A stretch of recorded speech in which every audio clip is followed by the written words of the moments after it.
రాష్ట్రంలో కూటమి ప్రభుత్వం తెలుగుదేశం పార్టీ, జనసేన, భారతీయ జనతా పార్టీ కూటమి ప్రభుత్వం ఏర్పాటైన తర్వాత ఏదైతే ప్రతిపక్షంలో ఉన్నప్పుడు చంద్రబాబు నాయుడు గారు ఆంధ్రప్రదేశ్ రాష్ట్రంలో దళితులపై విపరీతంగా దాడులు జరిగిపోతా ఉన్నాయి.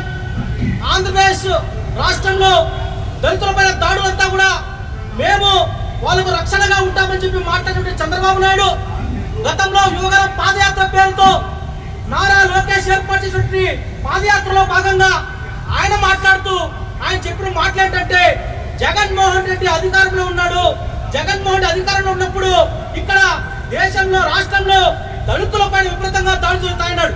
అది వాస్తవం. గతంలో జగన్మోహన్ రెడ్డి అధికారంలో ఉన్నప్పుడు కూడా డాక్టర్ సుధాకర్ గారి దగ్గర నుంచి, డాక్టర్ అర్చన దగ్గర నుంచి, డ్రైవర్ సుబ్రహ్మణ్యం దగ్గర నుంచి, కిరణ్ అనే చీరాల్లో మాస్క్ పెట్టుకునే అతని దగ్గర నుంచి అనేక మంది దళితులపై దాడులు జరిగాయి. ఆ దాడులకు నిరసనగా ఆ దాడులు ఏవైతే జరిగాయో ఆ దాడులంతటినీ కూడా దళిత సమాజం అంతా కూడా, ఈ రాష్ట్రంలోని దళిత సమాజం అంతా కూడా జగన్మోహన్ వ్యతిరేకంగా ఈ రోజు నిలబడిన సంగతి కూడా ఇది వాస్తవం. కానీ కూటమి ప్రభుత్వం ఏర్పడిన తర్వాత గతంలో ప్రతిపక్షంలో మాట్లాడిన చంద్రబాబు నాయుడు, అదేవిధంగా నారా లోకేష్, ఇంకొక ఆయన వచ్చాడు. ఆయన సినిమాల్లో పవర్ స్టార్, రాజకీయాల్లోకి వస్తే డూప్ స్టార్. ఆ డూప్ స్టార్ మాట్లాడతాడు. ఆయన మాట్లాడారు గతంలో ఆయన మాట్లాడారు దళితులపై దాడులు జరిగిపోతా ఉన్నాయి, నేను సుగాలి ప్రీతికి రక్షణ వద్దా అని చెప్పి గింజుకున్న పవన్ కళ్యాణ్ నిన్న విశాఖపట్నంలో ఏం మాట్లాడతాడు? ఆయన చట్టం పంచాన్ని చేసుకొని పోతాడట. చట్టం నీ చేతిలో ఉంది కదా, నువ్వేం చేస్తున్నావు? నేను అడుగుతా ఉన్నా, ఈ రోజు రాష్ట్రంలో దళిత మైనర్ బాలికల పైన గుంటూరులో కావచ్చు, సత్యసాయి జిల్లాలో కావచ్చు, అదే విధంగా అది మరీ ముఖ్యంగా ఏదైతే అనంతపురంలోనే కాదు, గోదావరి జిల్లాలో నిన్నగాక మనం చూసాం, 2-3 సంఘటనలు చూసాం. ఏలూరులో చూస్తాం, ఏలూరు కైకులూరులో చూసాం. అదే విధంగా సాక్షాత్తు డిప్యూటీ స్పీకర్ ఒక అహంకారి, నేను చెప్తా ఉన్నా, డిప్యూటీ స్పీకర్ ఒక అహంకారి ఎవరైతే రఘురామకృష్ణరాజు ఉన్నాడో, ఆ రఘురామకృష్ణరాజు సాక్షాత్ మా దేవుడైనటువంటి బాబాసాహెబ్ అంబేద్కర్ చిత్రపటాన్ని ఇచ్చేస్తే కూడా ఈ కూటమి ప్రభుత్వం, ఈ చంద్రబాబు, ఈ లోకేష్, ఇదే విధంగా ఈ పవన్ కళ్యాణ్ నోరెత్తకుండా మాట్లాడుకున్నామంటే నేను చెప్తా ఉన్నా, మీరు అనుకుంటా ఉండొచ్చు ఈ రోజు మేము అధికారంలో ఉన్నాం, జగన్మోహన్ రెడ్డి తరిమేసినాం, మేము అధికారంలోకి వచ్చాం, లేకపోతే జగన్మోహన్ రెడ్డి ఈరోజు జగన్మోహన్ కూడా చెప్తా ఉన్నా, జగన్మోహన్ రెడ్డి రోజు తెనాల్లో మా పిల్లలపై దాడులు చేస్తే ఆయన యాత్ర చేశాడు. మరి ఆయన యాత్ర చేసిన జగన్మోహన్ రెడ్డి ఈ రోజు మీరు దళితులపై ఈ రోజు దాడులు చేస్తే యాత్ర చేస్తున్నారు. మరి డ్రైవర్ సుబ్రహ్మణ్యం చచ్చిపోవడం పోలేదే, డాక్టర్ సుధాకర్ చచ్చిపోవడం పోలేదే?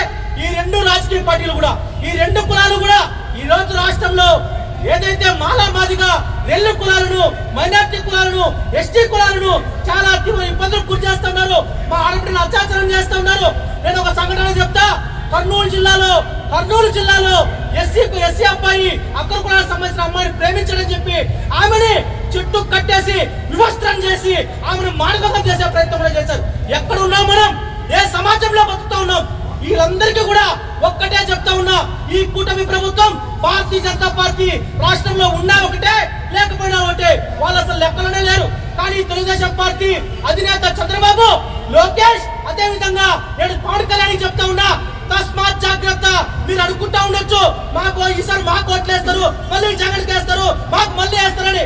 నేను ఒక మాట చెప్తా ఉన్నా 2 రాజకీయ పార్టీలు కూడా, మరీ ముఖ్యంగా కూటమి ప్రభుత్వాన్ని చెప్తా ఉన్నా, వాడు పోతే వీడు, వీడు పోతే వాడు, వాడు పోతే వాళ్ళమ్మ మొగుడుని వస్తే ఒప్పుకునే ప్రసక్తే లేదు. తస్మాత్ జాగ్రత్త. దళితుల పక్షాన, ఈ రాష్ట్రంలో ఉన్నటువంటి దళితుల పక్షాన బహుజన్ సమాజ్ పార్టీ, బాబాసాహెబ్ అంబేద్కర్ సిద్ధాంతం నడిచే ఏకైక రాజకీయ పార్టీ, కాంచీరామ్ ఆలోచనతో నడిచే ఏకైక రాజకీయ పార్టీ, మెహర్ కుమారి మాయావతి గారి నాయకత్వంలో నడిచే రాజకీయ పార్టీ ఏను గుర్తు బహుజన్ సమాజ్ పార్టీ. మా దళితులకందరికీ కూడా, మైనార్టీలకందరికీ కూడా, ఎస్టీలకందరికీ కూడా అండగా ఉంటుందని చెప్పి తెలియజేస్తూ కూటమి ప్రభుత్వానికి ఒక్కటే హెచ్చరిక జారీ చేస్తా ఉన్నా, చంద్రబాబు, లోకేష్, పవన్ కళ్యాణ్ జాగ్రత్త.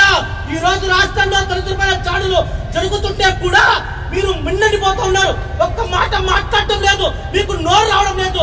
మా పైన దాడి జరుగుతూ ఉంటే, మా బిడ్డలు అత్యాచారం చేస్తూ ఉంటే, మా బిడ్డల పైన వాళ్ళు కూర్చోగా చేస్తుంటే కూడా మీరు మాట్లాడటం లేదు. మీరు అనుకోవచ్చు మేమేమో చేస్తాం, అంతా మా చెల్లుతుంది, మాకు ఎక్కువ సీట్లు ఉన్నాయని.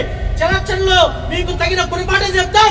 రాష్ట్రంలో ఎక్కడైనా సరే నేను మా యొక్క పార్టీ క్యాడర్ కూడా పిలుపునిస్తా ఉన్నా, ఆ ఆంధ్రప్రదేశ్ రాష్ట్రంలో ఎక్కడ దాడులు జరిగినా బహుజన్ సమాజ్ పార్టీ వాళ్ళకి అండగా నిలబడుతుంది, నిలబడాలని చెప్పి జాగ్రత్తగా తెలియజేస్తున్నా.